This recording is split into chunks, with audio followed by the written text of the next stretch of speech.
Hey, what's going on? This is Dre the Film Guy, and I'd like to thank you guys for tapping in with me.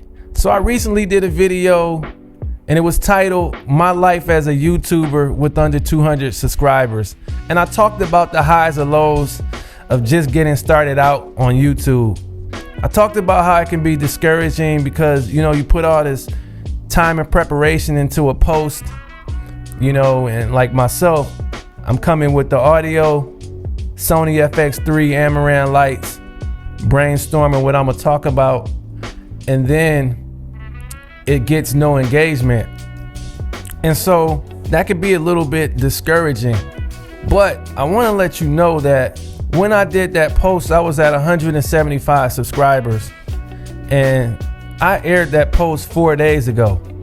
Now I'm currently at 478 subscribers. So that's over 300 subscribers in 3 days. And what I noticed is that people want to see organic moments. They also appreciate the good quality. I've been getting engagement in terms of views and likes. The comments have been low in terms of engagement, but it's been a few people hopping on, and I appreciate you guys for tapping in. But my whole thing is I want to build a community. I want to be able to teach what I've learned over the last 10 years. I have been a full-time videographer for over 10 years. My wife has been a full-time photographer over 10 years. We own a commercial content studio with over 6,000 square feet. And there's a lot of knowledge that we've gained over these last 10 years that I want to share with you.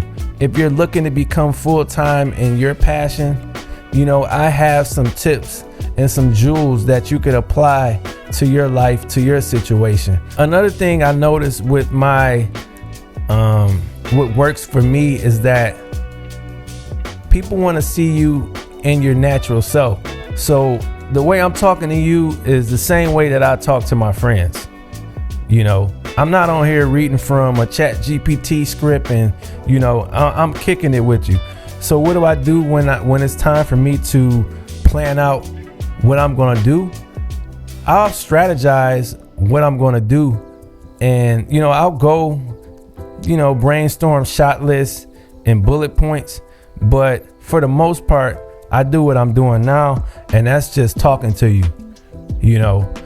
Like I said, I've been doing this for over 10 years, so it's not hard for me to share, what I've learned and share the experience and share, the good and the bad.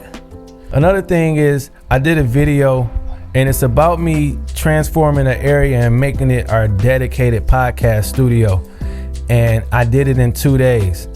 But I filmed the entire process. I filmed a behind the scenes type of process. And so in the video, it shows me putting everything together from the rug to the chairs, and in day 2, the lighting and mics and my ATEM Mini Pro, which I'm using right now.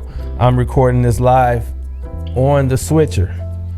And the reason why I'm doing that is because I had an issue with this last week. I didn't like how the sound came out.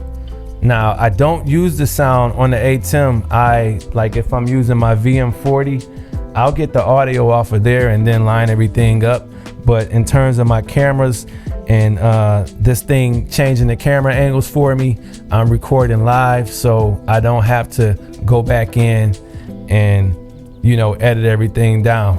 And so another thing that I realized works for me is I got my sons back here distracting me, but one of my sons, Grayson, he's actually being my camera operator and just making sure everything is focused and the lighting is good. That's the reason why I have this ATEM. Just want to see if I straighten out the issue, what was going on with the audio. But if you have a podcast set up, I highly recommend you using the ATEM Mini Pro ISO. You can run up to 4 cameras to it. You can run your audio through it.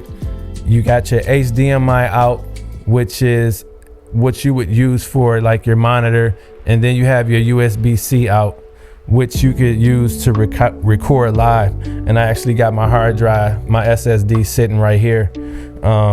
So I think that's a very cool asset to have when you're doing podcasts. It's going to save you a lot of time. You can do the edit right there. So when it's time for your client to leave, everything is done. You don't have to take that thing home and worry about doing all the chops, you know, so like you're doubling up. That's just, I've learned to work smarter and not harder. And so I guess if anything I've said resonated with you, if anything I said has helped you, drop a comment. Let me know where you're at in your YouTube journey. I want to just say stay motivated, stay inspired, and know that through consistency and dedication, your channel is going to grow. Make sure you pay attention to the analytics. The analytics will tell you when your viewers are tapping in, what are the good times for you to post, what posts are working for you and what not. And just pay attention to that. Keep creating, stay inspired. And again, I'd like to thank you for tapping in. And if anything I said helped, make sure you drop a comment. Let me know where you're at in your journey. Make sure you like and subscribe. And until the next time, this is Dre the Film Guy signing off. Peace.